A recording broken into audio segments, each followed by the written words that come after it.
polls have opened in Spain's snap election, which could see the far right winning a place in government for the first time since democracy was restored after the death of General Franco almost 50 years ago. Voters face a choice between a centre-left government supported by the far left and a conservative-led government backed by the far-right Vox party. This was the Prime Minister Pedro Sanchez casting his vote as his party seeks to fend off the challenge from the far right. Let's go live now to our correspondent Guy Hedgecoe, who's in Madrid. Guy, as we said, this has been a really bitterly fought campaign, but a campaign that no party really had a lot of time to prepare for. What's the mood going into the vote today? Well, Celia, I think people are aware that this is a very unusual election that has been called in the middle of summer. That's never happened before here in Spain.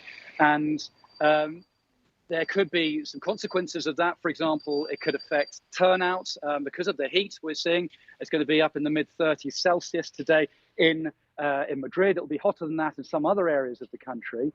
And also many people have gone on a holiday. So those issues create all sorts of uncertainties surrounding this election. What we do know is what you mentioned there, that this has been a very acrimonious campaign. Spanish politics is extremely polarized between the left and the right. And that has been reflected throughout the campaign with a political left that has been constantly warning against a victory for the Conservative People's Party because they say that if the People's Party falls short of a majority, which looks likely, they will have to rely on the far-right Vox, and that would bring the far-right into a coalition government, potentially. So that's been the tone of the campaign, and there's certainly a lot of uncertainty around today's vote. Guy, can you tell us more about the Vox party? What's on their party platform? Well, they're a nationalist, I suppose, populist far-right party, but they're quite unusual in the European context in that their initial popularity came about 6 or 7 years ago, not because of those classic issues you tend to associate with the far right, in particular immigration, but more because of the Catalan territorial issue here in Spain. They took a very fiercely unionist stance on that issue, and that paid off for them in terms of votes. Certainly back in 2019, and that's made them the third biggest party in Spain, here in the parliament, which I'm standing outside right now. But they do talk about some of those other issues that other far-right parties talk about. They want to set up a naval blockade around Spain's coastline to stop more migrants arriving from North Africa, for example.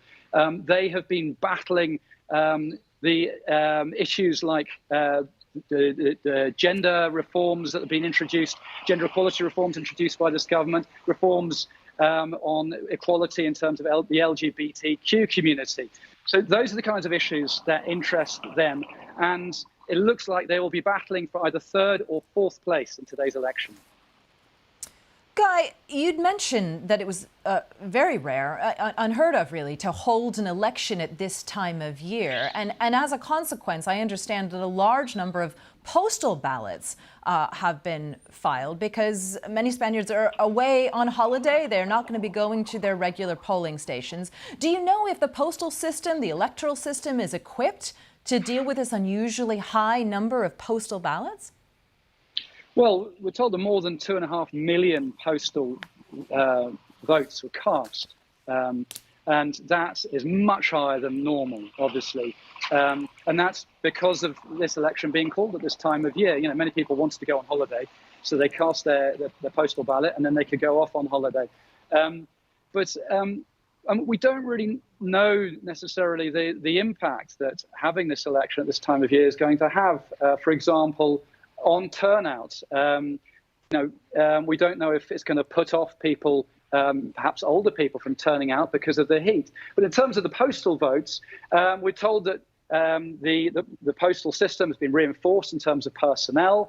All the votes that needed to be processed have been processed. There was a little bit of controversy a couple of weeks ago when the Conservative candidate, Alberto Núñez Feijóo, seemed to cast some doubt on whether the postal system was equipped to handle this. But as far as we know, it has been able to handle this. So in that sense, at least, we know that that's one less worry for the authorities, and that seems to have worked. OK, Guy, thank you. And of course, we're going to be following this story very closely throughout the day, getting updates from Spain. Guy Hedgecoe, thank you from Madrid.